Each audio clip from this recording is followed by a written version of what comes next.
Problems No One Looked For.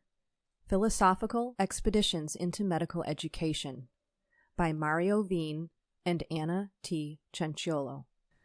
Abstract. Issue. Medical education has muddy zones of practice, areas of complexity and uncertainty that frustrate the achievement of our intended educational outcomes. Slowing down to consider context and reflect on practice are now seen as essential to medical education, as we are called upon to examine carefully what we are doing to care for our learners and improve their performance, professionalism, and well-being.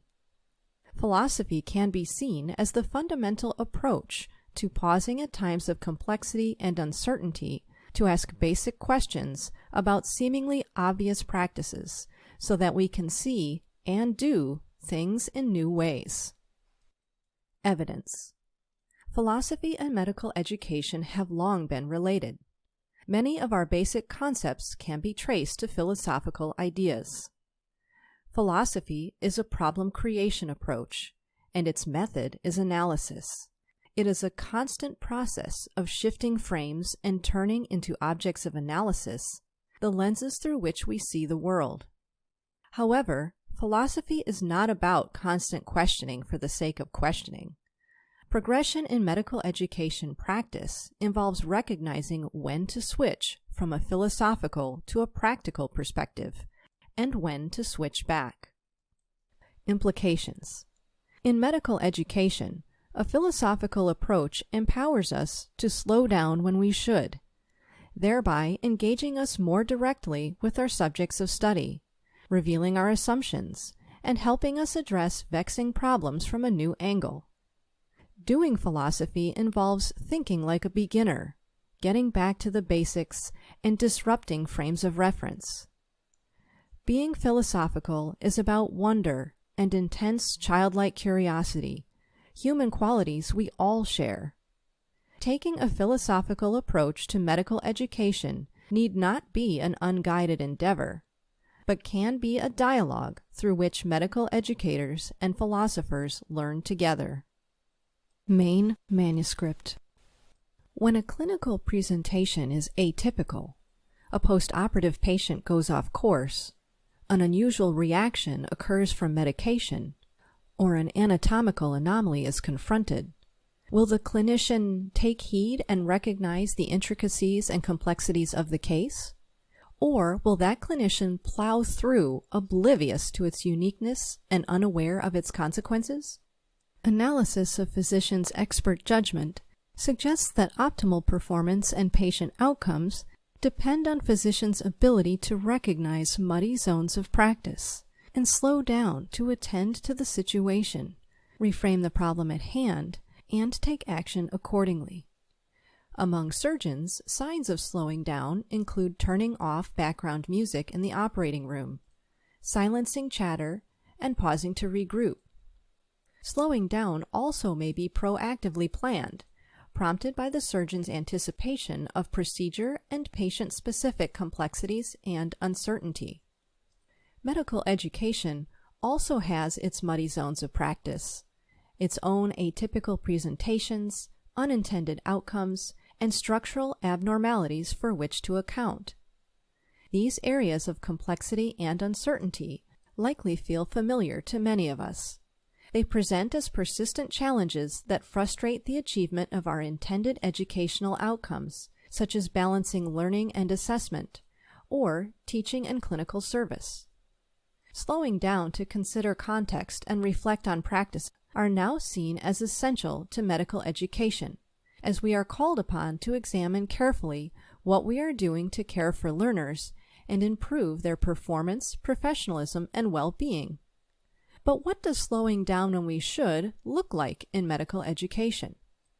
Philosophy can be seen as the fundamental approach to pausing at times of complexity and uncertainty to ask basic questions about seemingly obvious practices so that we can see and do things in new ways.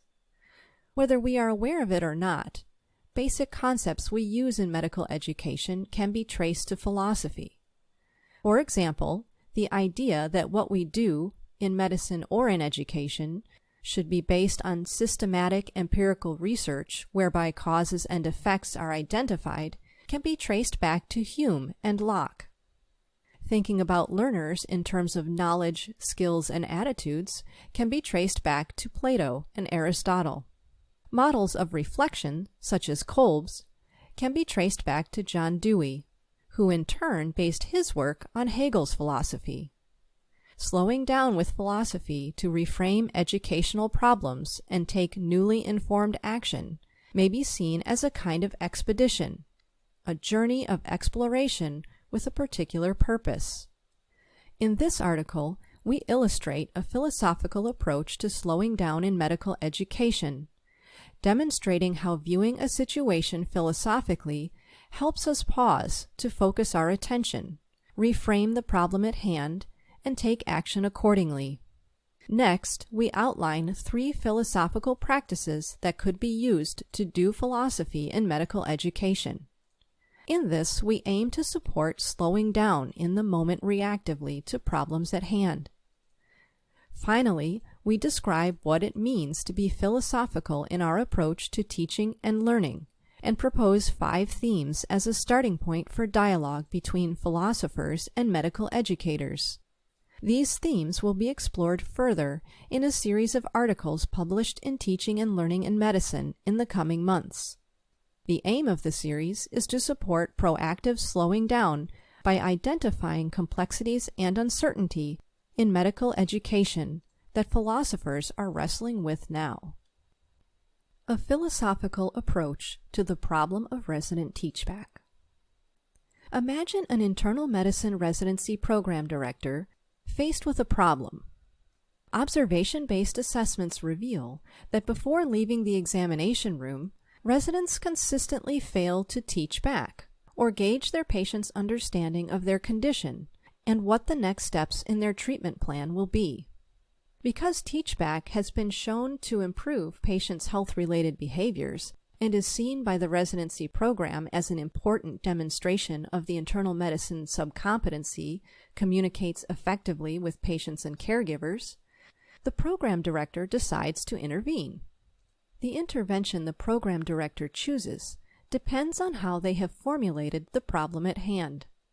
Let us say that the intervention comprises dedicating a resident conference to the teach-back method and administering a simulated patient encounter to formally develop teach-back skills.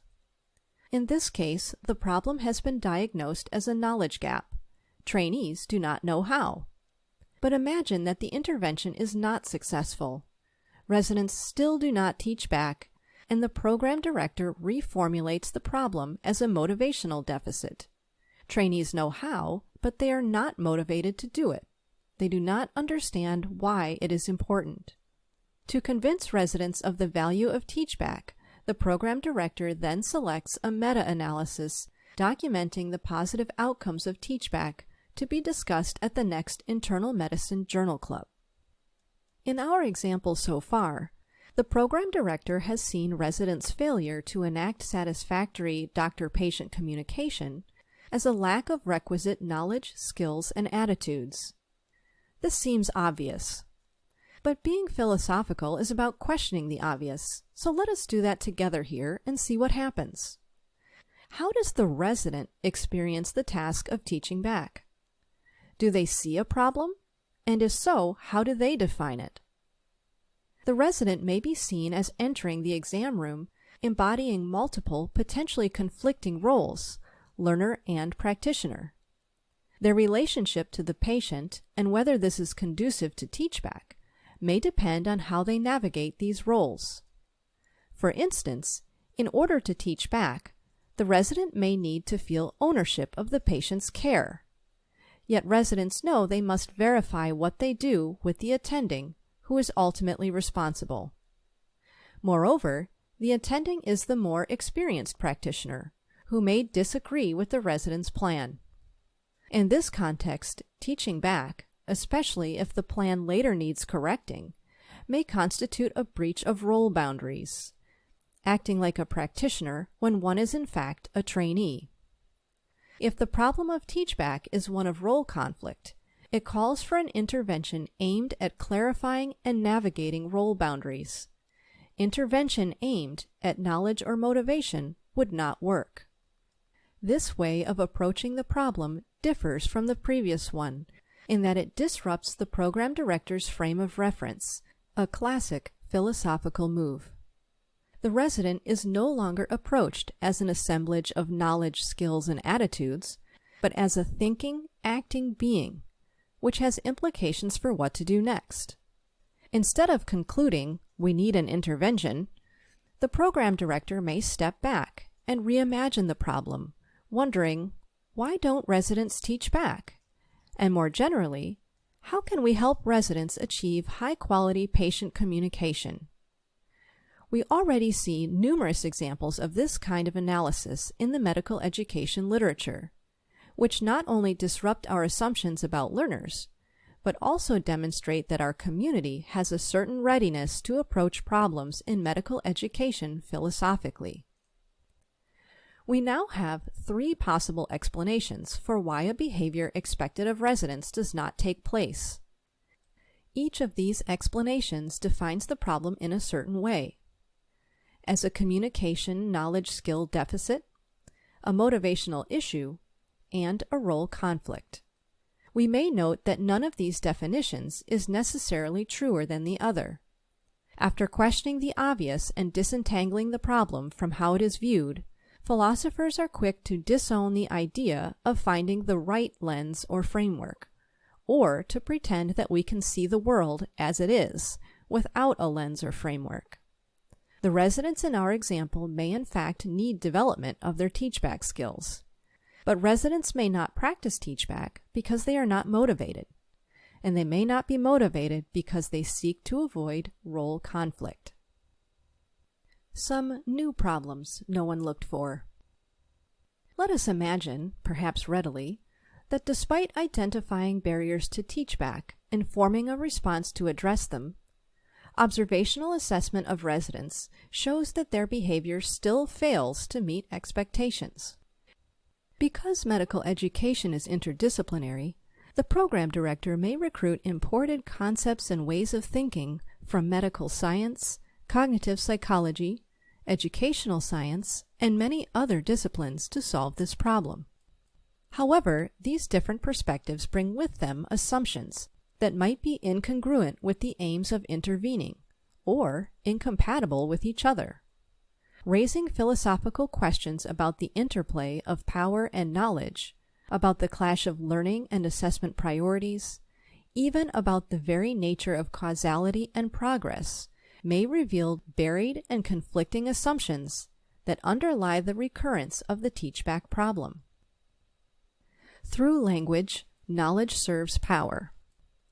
Perhaps our program director decides to examine resident-patient communication directly, approaching the project from the perspective of philosopher Michel Foucault, himself the son of a physician.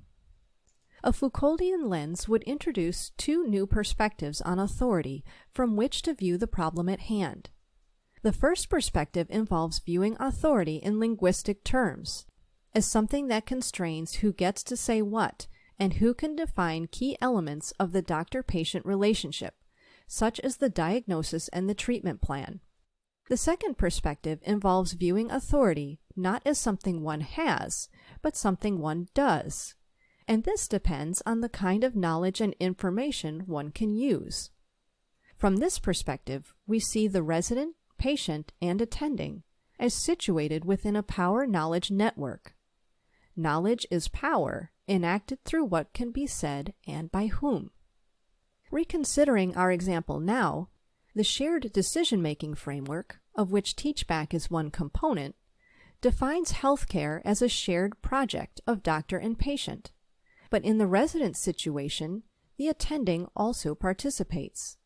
Examination of this group's communication may reveal that the attending physician is the one who leads the interaction when all 3 parties are in the room, defining how long the exchange lasts, for example by being the first person to say goodbye, and what topics it covers, for example by being the one to ask questions.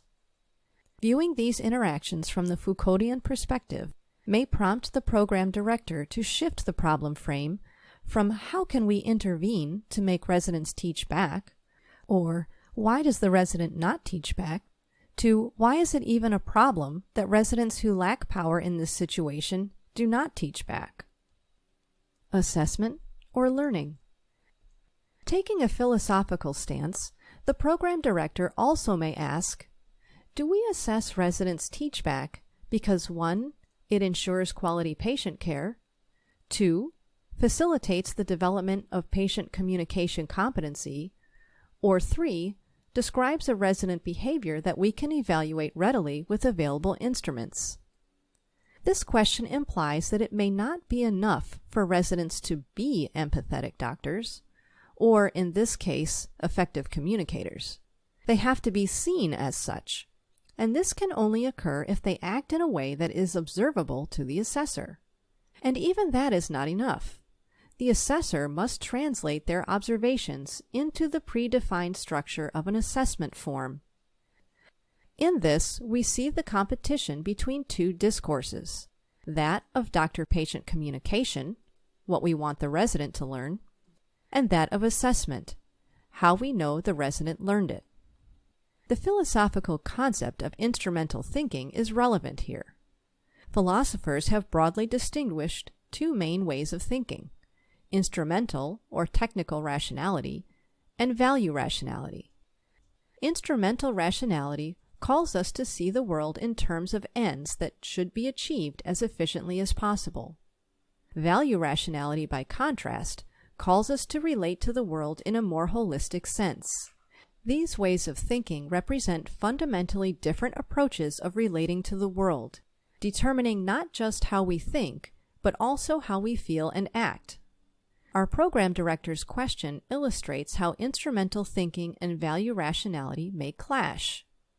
Teachback may reflect a more holistic notion of patient care, but its assessment may impose constraints on what constitutes teachback in order to evaluate trainees efficiently.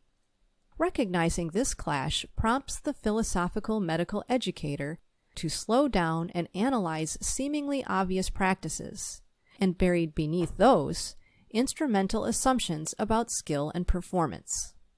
We may discover that an assessment lens filters out resident practices that balance patient communication and skill development because they are not observable, measurable behaviors captured by assessment instruments. Approaching teachback from a value rationality perspective may prompt the program director to ponder new questions. What is the ultimate purpose of teachback, and are there other practices that doctors in training can use to accomplish this goal? Are our residents already doing these practices, but we fail to see it using our assessment instruments? Doing philosophy. There is a movement in medical education encouraging us to accept ambiguity as part of becoming a doctor, rather than a sign that our training system is not working. Modern philosophers like de Beauvoir have embraced ambiguity as a positive quality, potentially fundamental to human existence.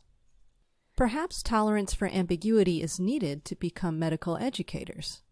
Indeed, in medical education, there is rarely a moment when we do not deal with ambiguity, and there is reason to suspect that one's ability to tolerate it is positively related to psychological well-being. Hopefully, our illustration of viewing complexities and uncertainty in medical education philosophically has stimulated enthusiasm to slow down and wrestle with questions about why medical education is the way it is, and in so doing, see things anew and take productive action. Doing philosophy often involves engaging ambiguity by way of philosophical practices, points of entry for philosophizing helpfully about our educational efforts. The first philosophical practice we suggest is to pay attention to what is happening and assume a beginner's mind, even if one is experienced. This is exemplified in the well-known saying, often misattributed to Socrates, "All I know is that I know nothing." Rather than achieving mastery, This first practice is aimed at the urge to slow down in the face of complexity or uncertainty, a hallmark of expertise. In our example, when observational assessments continued to show, despite intervention, that residents were failing to teach back, the program director paused to question whether this was in fact attributable to knowledge, skill, or motivational deficits, and later, to question what made this problem a problem in the first place. As another example, before asking the question, "How will we assess this new program?" this philosophical move, thinking like a beginner, gives us the space to ask, do we want to assess this program? And if so, why? A second philosophical practice is to lead a problem back to its most fundamental description, prompting assumptions to reveal themselves. If our program director kept seeing learners in terms of knowledge, skills, and attitudes, they would not have discovered the power dynamics in attending resident relationships that might prevent residents from taking ownership of patient care. A guide in this practice is what Deleuze and Guattari call the first principle of philosophy. Universals explain nothing, but must themselves be explained. If a reason for intervening is because it is good, because it is evidence-based, or because that is how students learn, doing philosophy involves asking, what do you mean by good, by evidence, or by learning? In this way, the most obvious and basic concepts we have in medical education can become objects of analysis in themselves. This philosophical practice, getting back to the basics, could also be enacted by asking, what question can be formulated that involves me, the questioner? For instance, the question, how can I get my trainees to learn, if asked philosophically, could become, how do I see myself as an educator, and what are the implications of my perspective for what learning is? The third practice, served by the preceding two, is to disrupt frames of reference. Viewing something from a different perspective, whether by imagining what a problem looks like through someone else's eyes, or by talking to someone with completely different sight, can reveal one's own assumptions or default lens. For example, in one of the Socratic dialogues described by Plato, Socrates speaks with Euthyphro, who is about to prosecute his father. Euthyphro presents his case as obvious, but through a series of questions, Socrates assumes an attitude of ignorance and invites Euthyphro, who claims accurate knowledge of all such matters, to teach him.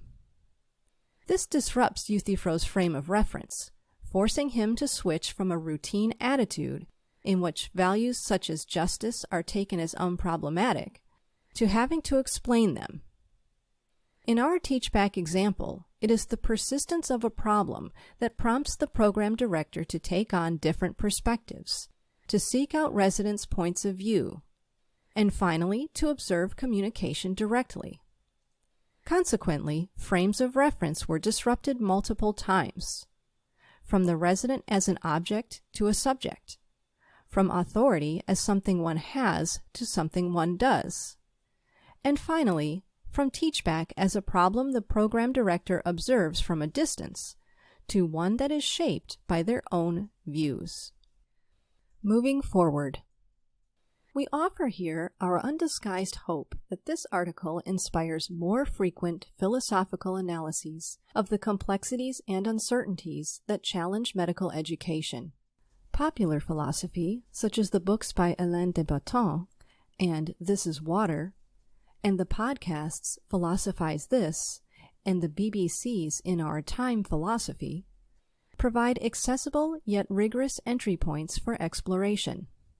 These are, however, general and likely require collaboration with philosophers to apply to medical education. For this reason, we aim to start a dialogue between philosophers and medical educators via a series of articles that examine key areas in medical education using a philosophical approach. 5 themes currently are planned for future discussion. Perhaps the most fundamental theme connecting philosophy and medicine is mortality.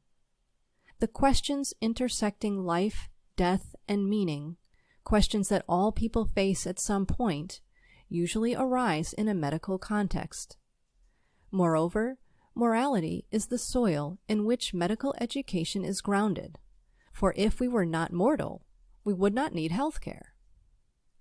Out of this ground rises the question, how can we support medical trainees in navigating professional, technical, and empathetic, humane ways of thinking in medicine? Kalanithi eloquently expressed this dilemma with respect to cadaver dissection, writing that all of medicine trespasses into sacred spheres. Doctors see people at their most vulnerable, their most scared, their most private. Seeing the body as matter and mechanism is the flip side to easing the most profound human suffering. By the same token, the most profound human suffering becomes a mere pedagogical tool. How could philosophy help us help trainees and their educators maintain humanity in the face of existential questions and taboos? The second theme concerns the hierarchy of evidence and the concept of best evidence, the foundations of evidence-based medicine and medical education, which link epistemology and philosophy of science to standards of medical care. The evidence-based movement rests on these epistemological assertions, these claims regarding the appropriate kinds and relative value of knowledge. Students and physicians aiming to practice evidence-based medicine are instructed to integrate best evidence based on scientific research with clinical expertise in order to reach clinical decisions. Yet, these people are given no clear guidance regarding how such integration should occur. How would analyzing medical epistemology help us reimagine evidence-based practice? Language is a third theme connecting philosophers and medical educators. As educators know, talk and interaction may be the most important pedagogical tools at their disposal. But language is pervasive. The words we use shape our world. From the standpoint of linguistic philosophy, the single most beneficial insight that still has to land in medical education is that language in the workplace is usually for doing things, for achieving goals. Recognizing this involves a shift from seeing language as a neutral framework for representing the world and communicating cognitions, to a view of language as performative, a way of accomplishing social action. What are the implications of this for educational practice? The fourth theme is control and causality. A core assumption underlying medical education is that we can control attention, motivation, learning, development, and patient care through pedagogy. What exactly is the relationship between teaching and learning in medicine? Does teaching cause learning in the student in the way that a clinical intervention causes a somatic effect in the patient? Because medical education exists at the intersection of medicine and education, this may be an area in which unhelpful assumptions have been imported from medical science. The fifth theme is the relationship between mind and world. The way we conceptualize the relationship between physicality, neurology, and psychology has implications for how we see physicians and patients, relationship to patients' bodies, and related matters such as patient autonomy and shared decision-making. Mind-body dualism, associated with Descartes' philosophy, permeates the medical approach to health issues. But often, patients might experience this in a more holistic way. Medical interventions such as prosthetics or brain surgery not only affect patients' bodies, but also the way they relate to their bodies and to themselves. Similarly, our thinking about learning and the curriculum in medical education is shaped by seeing learners as minds enclosed in bodies, making artificial distinctions between mind-body, emotions, thoughts, language, actions, and so on. Re-examining medicine's philosophical heritage in Cartesian dualism may allow us to expand our understanding of what it means to be a doctor, rather than just doing what a doctor does. Conclusion. Medical education has long had a relationship with philosophy. A philosophical approach can advance medical education today by helping us slow down in the face of complexities and uncertainty, see old problems in new ways, and take productive action. Doing philosophy involves thinking like a beginner, getting back to the basics, and disrupting frames of reference. Philosophy is not about creating a philosophy, i.e., settling on a useful conceptual frame with which to organize the world. Rather, it is a pathway for thinking that does not come to rest. Yet philosophy in medical education is not meant to question constantly, simply for the sake of questioning. Instead, engaging with philosophy is meant to be helpful. It is about liberation from habitual ways of thinking and assumptions that underlie dissatisfying or even frustrating inability to progress. Ultimately, being philosophical is about wonder and intense childlike curiosity, human qualities we all share. In identifying problems no one looked for, philosophy has empowered us for 2.5 millennia to search ourselves.